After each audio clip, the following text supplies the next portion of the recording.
নমস্কার, আমি অদ্রিজা। আজকে আমি রান্না করব আলুর দম। প্রথমে জিরা ফোড়ন দিয়ে আলুগুলো ভালোভাবে ভেজে নিয়েছি। এরপর সব রকমের মশলা দিয়ে আলুগুলো ভালোভাবে কষিয়ে নিয়েছি। এর মধ্যে দিয়ে দিলাম টমেটো কুচি। এখন আরেকটু ভালোভাবে কষিয়ে নেব। আলুগুলো ভালোভাবে কষানো হয়ে গেছে। এখন পরিমাণ মতো পানি দিয়ে দিব।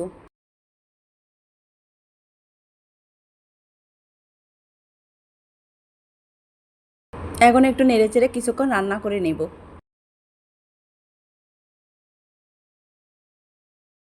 এরপর দিয়ে দিব ভাজা জিরের গুঁড়া। আমার রান্না প্রায় হয়ে গেছে। এখন ধনিয়া পাতা দিয়ে নেড়েচেড়ে নামিয়ে নেব।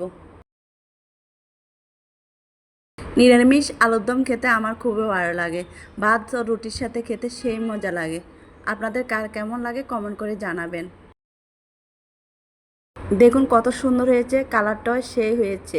দেখতে যেমন সুন্দর, খেতেও তেমন মজা হবে। আমার রান্না কমপ্লিট। ধন্যবাদ সবাইকে।